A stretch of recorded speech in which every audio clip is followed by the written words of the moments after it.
I've used a lot of cell phones over the last 10 years, and with the exception of maybe 5 days, 6 days, they've all been Android phones. Every single one.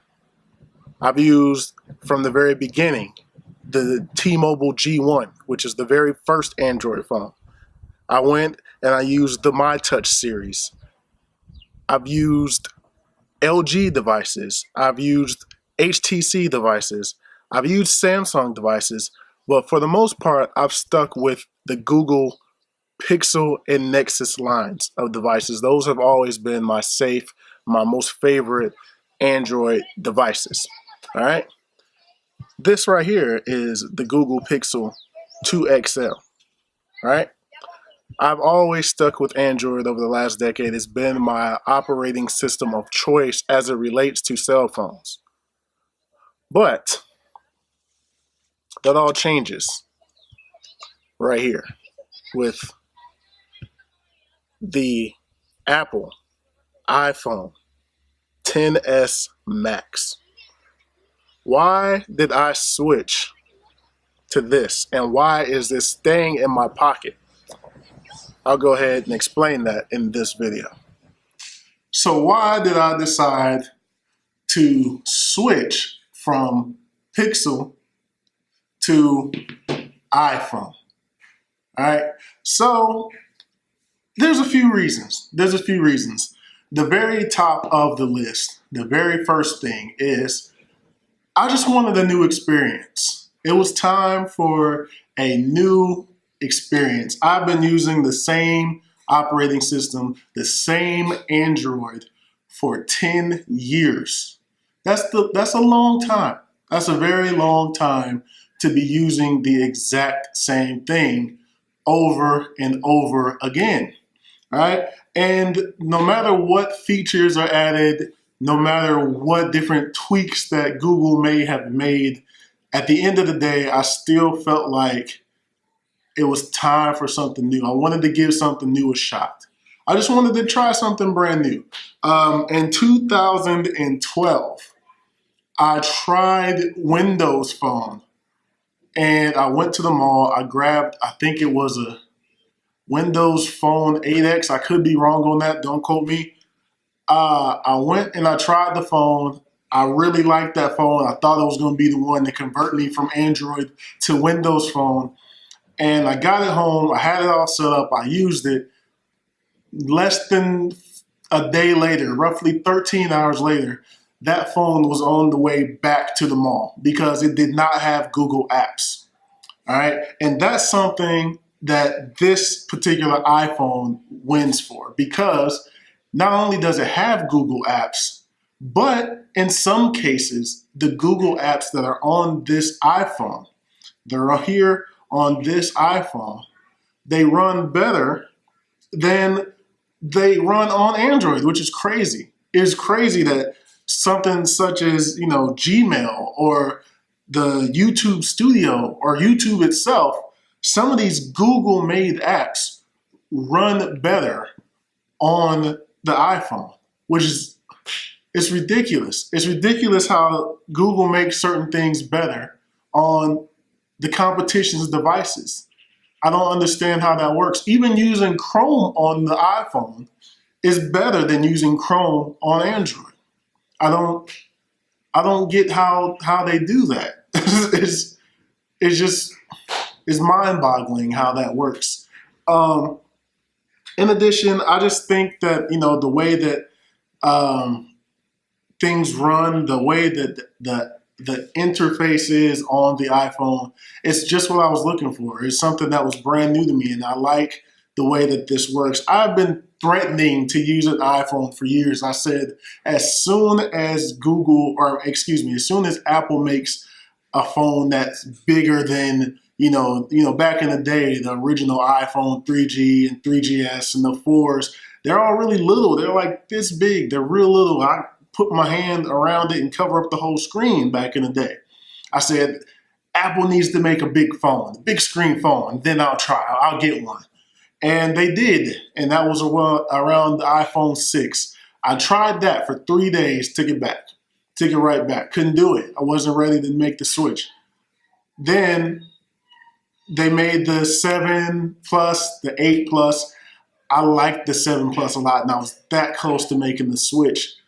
But I just couldn't pull the trigger. But when it came time for this XS Max, I knew it was time for me to go ahead and make the jump and give it a shot. And I honestly did not expect to fall in love with this phone and actually like this phone. I thought I was just going to give it a nice test drive, try it out, give it the old fair shot, and take it back to the store and simply just return to Team Pixel like it's no problem. But during my time using this phone, I really began to like it. It felt good in the hands. The operating system feels smooth, and I must say, I got bit by the iMessage bug. I really enjoy using iMessage.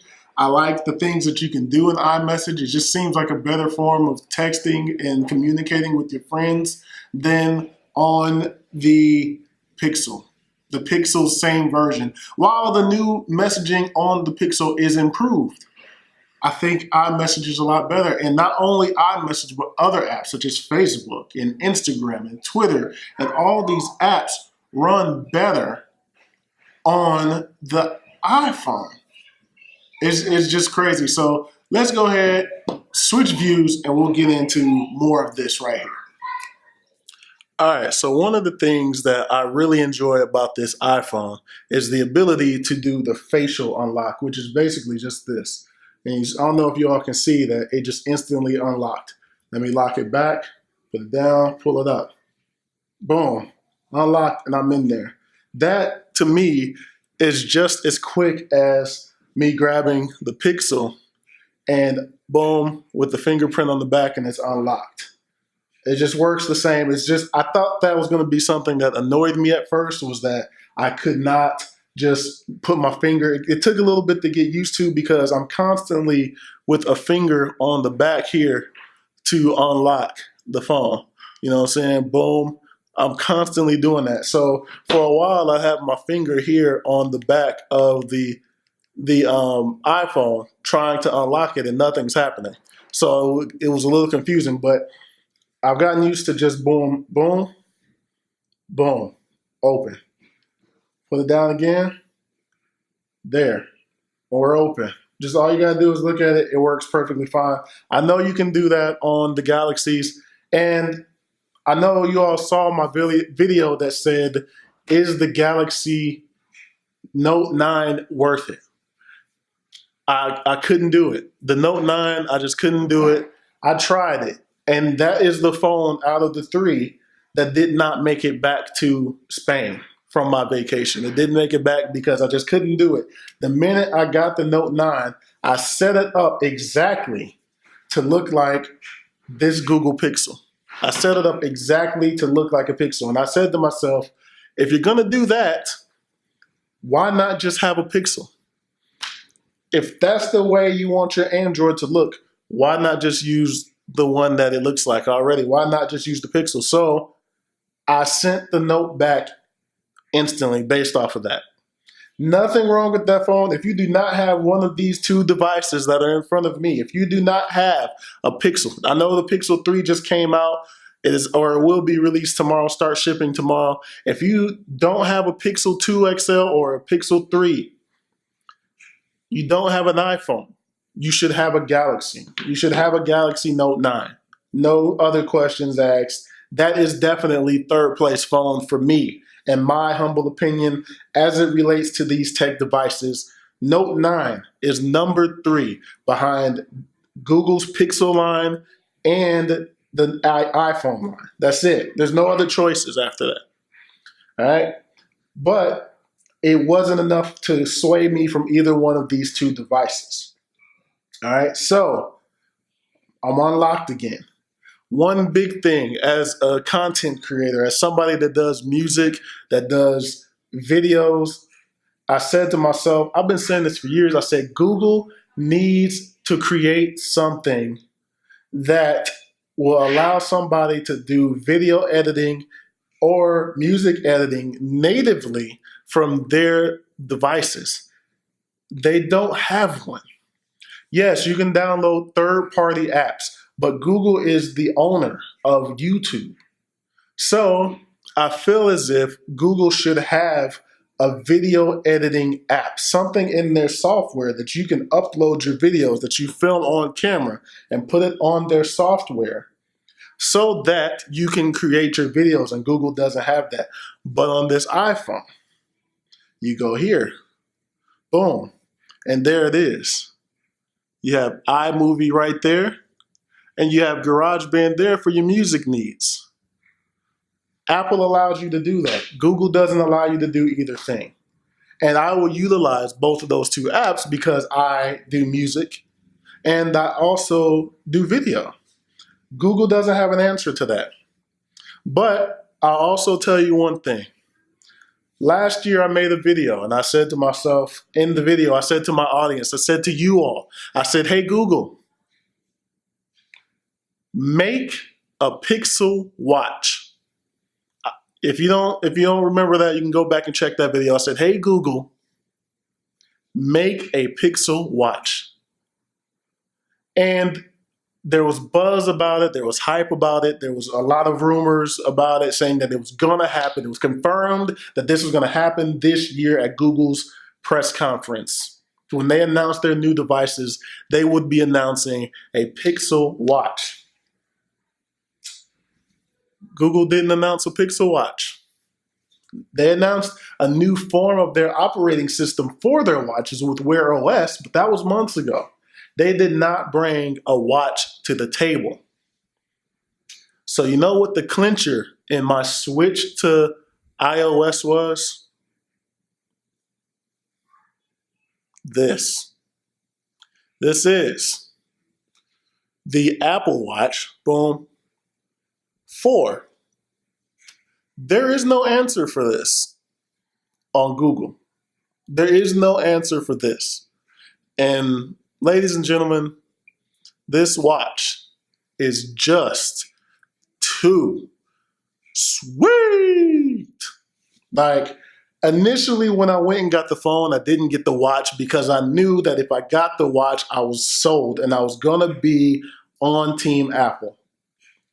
But there is no answer for this on the Pixel. Yes, I could have switched to Team Samsung and I could have got a Galaxy Watch, which is a nice watch. And if you do have a Samsung watch, you should have a Galaxy Watch to accompany it. But for my preferences, for what I love, there is no answer. There is no Pixel watch. Google messed up on that one.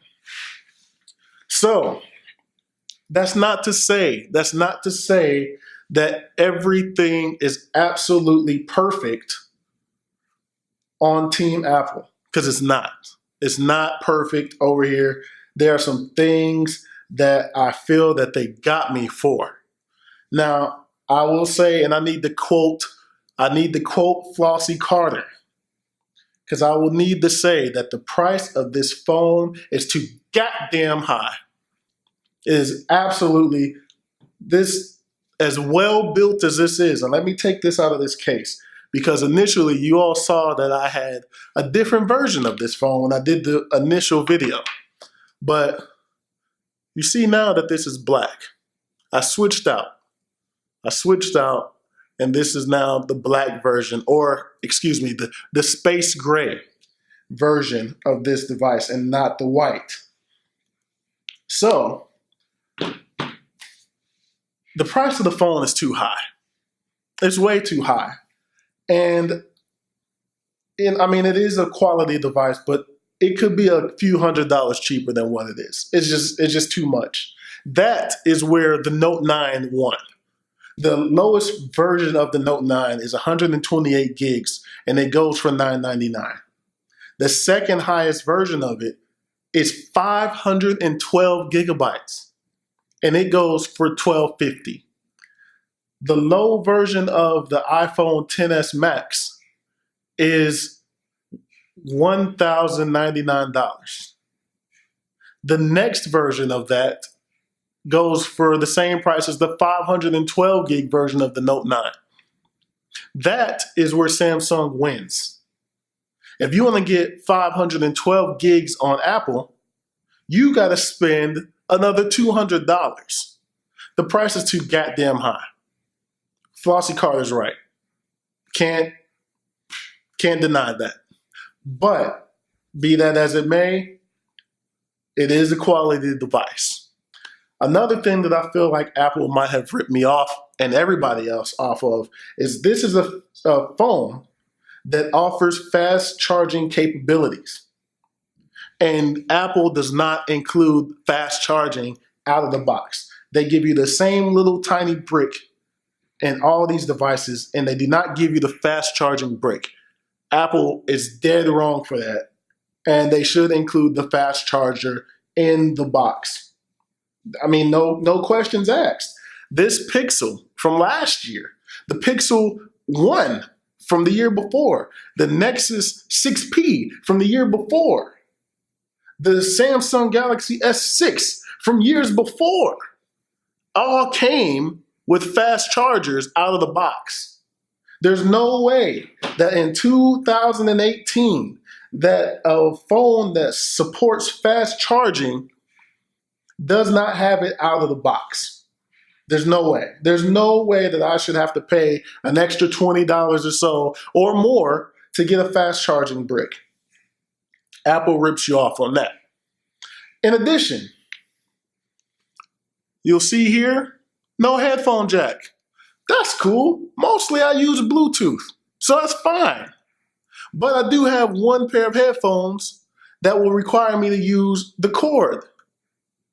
So what Apple could have done, which is what Google did and did again with the Pixel XL 3, is include the dongle in the box. They didn't. Instead, they want you to go pay an extra $10 to have a dongle. And I did it because my car is also an older car. Excuse me. My car is an older car. So I needed it to connect to the stereo in my car. So I did it. I spent an extra $10 so I can get that dongle. All right? So those are a few gripes that I have with this device. That's a few things. I will say between the two devices, if you're going to take pictures, if pictures are big for you, you need a Pixel. The iPhone does take very good pictures. They take very, very good pictures. Second place pictures. They take second place pictures. But the Pixel line takes the absolute best pictures. No questions asked. They take the best pictures. Pictures. Now, as it relates to if you want to switch this around, as it relates to videos, the iPhone takes better videos. The iPhone takes a lot better of videos than the Pixel does. All right. I don't know what it is about these two companies, why they can't get it together. Why can't one have both things working right for them? But between these two companies, if you want good videos, you need this device. If you want to take good pictures, you need this device. It's just the way it is. But that's not to say that you can't take pretty good videos on the Pixel. And that's not to say that you can't take good pictures on the iPhone, because you can. You can do good on both. But to have the complete experience, videos are better iPhone, pictures better on Pixel. That's how it is. Let me show you as I wrap this up. I'm running long here. I'm going to show you the final thing besides this watch, which is absolute beast. Absolute beast. I love this watch. I love this Apple Watch. I love it. Let me run in the house and I'll show you the final thing that made this switch to Apple happen. All right. So the final reason why this switch to Apple happened is right here. This is my wife. And another reason why this switch happened is because she also agreed to join me in this switch. This wasn't just a me thing. She doesn't really care about tech like that. She doesn't care about, I'm probably annoying her right now talking about it. But she also agreed to join me on Team Apple. And here is her iPhone XS. She didn't get the Max. I got the Max. I got the bigger. But this is her iPhone XS. Very nice. Very nice. And then also, this is her, let's get a zoom in on that. This is her Apple Watch. So she is also all in too. So that made the switch easier for me. And I think it's going to be a good ride. I'm enjoying it so far. I enjoy the fact that I can message her and respond to things if my phone is away from me on the watch. She enjoys that too because she can't use her phone all the time at work, but she can, quickly, boom, boom, boom, do a quick response to me on the watch. So that's something that works out great. She was Team Samsung, but she didn't really like the Galaxy Watch all the way. But this seems to be doing the same things that she liked and that she wanted to do. So this was a big part of the switch as well. So one of the best things about the Apple Watch is being able to respond to messages at work, since I'm not allowed to have my cell phone on me, and being able to view messages that were sent. All right, so in the end, it was just time to make a new move, man. It was time to make it happen, to make the switch over to Team Apple, man. And so far, it's been a couple weeks for me. My wife has had hers for a week. It's been a couple weeks. We're over here. We're enjoying it. This was it, man. This was the iPhone that I was waiting on, man. This was the one that I was waiting on. I said I needed something bigger. I needed something bigger. I needed something that felt good in my hands. This is definitely well built. I love the way that it runs. It does everything that I could possibly want it to do. As far as, it wasn't really a hard transition for me to go from Pixel to iPhone. In fact, all of the apps that I would use on here are also on here, which made that switch so easy for me. And then in a lot of cases, they run better here. So it's almost like they're the same device. It's like I have another Google device here. So it wasn't really much of a difference. And I know we all get into Apple versus Android and all these things. But in 2018, it's really not that much of a difference. They're really pretty much the same. They're close. They're neck and neck. Especially if you're going from Apple to Pixel. If you're going from Pixel to Apple. It's really not that much of a difference. You're gonna get pretty much the exact same experience. One thing about this that I forgot to say and that my wife didn't mention is that on the iPhone, her and her sisters can communicate a little bit better because a couple of her sisters have iPhones and they FaceTime and they iMessage and they all that. So that was a winning factor for her. She likes that. Her sisters one of her sisters have been calling and talking quickly. It's like the communication instantly got better. So there was that. Now I'm sure there's apps on Android that you could do that too. I mean, there's WhatsApp and there's, Facebook Messenger. You can do video chat, but it's not as smooth and seamless as it was for them to just connect through FaceTime and iMessage. So Anyway, man, that's going to be it. Long video, I know, but Team Apple for now, man. That doesn't mean that if in the future Google announces a Pixel Watch this time next year when they have their next event, they announce the Pixel Watch and they announce the Pixel 4, that I won't be back. That's not what that means. That just means that right now I'm rolling with Team Apple and I'm gonna enjoy the ride, man. Change comes sometime. Hope you all enjoyed this video. If you did, give it a thumbs up. Thanks for the support. Thanks for watching. More content is on the way, and I'll holler at you in the next video. Peace.